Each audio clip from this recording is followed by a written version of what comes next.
Howdy folks, Matt here, and welcome to another edition of Boyographic, the series in which I look at the best and worst the Game Boy has to offer in bite-sized YouTube videos for you people to enjoy with your eyes and ears. Yay. This week up, it's a classic game. It's Dig Dug. Dig Dug! Dig Dug, Dig Dug, Dig Dug! That's right. The 1982 Namco classic found its way to Nintendo's Game Boy, which in itself is not a real surprise, as, well, Dig Dug got everywhere. There's a version for the Commodore, various Atari platforms, as well as the original Nintendo Entertainment System. However, what if I told you there was something a little bit special about this version of Dig Dug in that in 1992 hadn't been seen before? Can you dig it?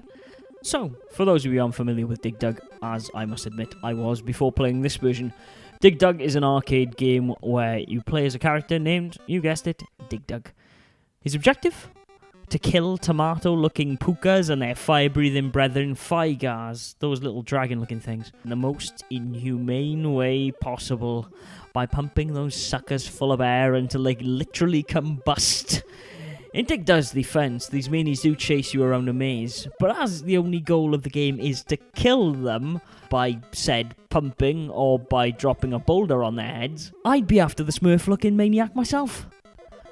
The further underground Dig Dug kills his prey, the more points players receive. Unlike in any arcade classic, the overall goal is to rack up as many points as possible.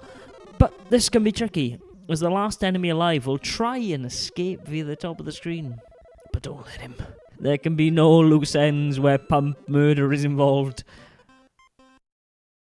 To be honest, after playing this version, I revisited the original and a few of the ports, and let's just say this isn't the best way to experience this classic game. It feels very confined under the limitations of a small screen, and when enemies turn themselves into ghost eyes that literally come through the walls of you can easily walk into instant death, which is something you don't really have in the arcade original where you can see the full screen at all times. Dig Dug's movement also feels very forced, as it's clearly on an invisible grid in which Dig Dug can turn, which means in a pinch, one false move and it's goodnight Irene. Also, movement in general doesn't really handle too well in this version, and the hardware struggles to handle so many sprites on screen at once. Well then, Matt, why did you say this version was so special, I hear you cry? Well, that's because of New Dig Dug. New Dig Dug, as the name suggests, is a spin on the traditional Dig Dug formula. While I wouldn't give it as much credit as, say, Donkey Kong 94 for reinventing an arcade classic, New Dig Dug is definitely more suited to the Game Boy than its arcade-based older brother. In New Dig Dug, enemies continuously spawn, and instead of killing them, it's your goal to collect a series of keys, get through the exit, and on to the next level.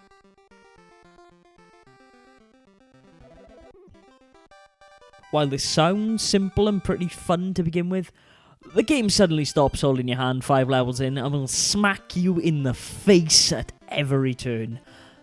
I'm told that there are 41 stages in this game, but that's almost like a child's belief in the Easter Bunny. It's something you have to take on faith because you're never going to see the last stage. And nor is New Dig Dug so generous with its stash of chocolate eggs. The bastard.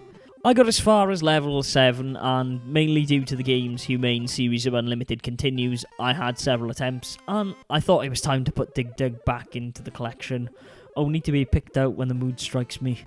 New Dig Dug really is a fun experience, but that fun doesn't last too long because you are literally hit from left and right with overwhelming odds that become tedious as being pumped to death until explosion. And that is the beauty of New Dig Dug and why I recommend this game. It's a metagame. Its whole existence is meant to show the player just what it would feel like to be a Puka or a Figar, and in doing so raises awareness of why pumping someone to death is not okay. God bless you and your political message, New Dig Dug. Overall, it's a nice addition to a collection, but not one worth paying out of the odds for. Play it at your own discretion, and let me know what you think in the comments below. And that's all we got time for this week, guys. If you'd like to send me a tweet and let me know what you thought about this video, you can do so at GameBoyle on Twitter.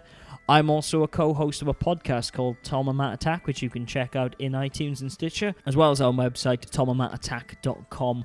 You can also tweet at us at TMAcast, which I also man. But more importantly, you should check out our father site, blastprocess.com, for the latest and greatest in reviews, news, etc. Until next week, guys, game on.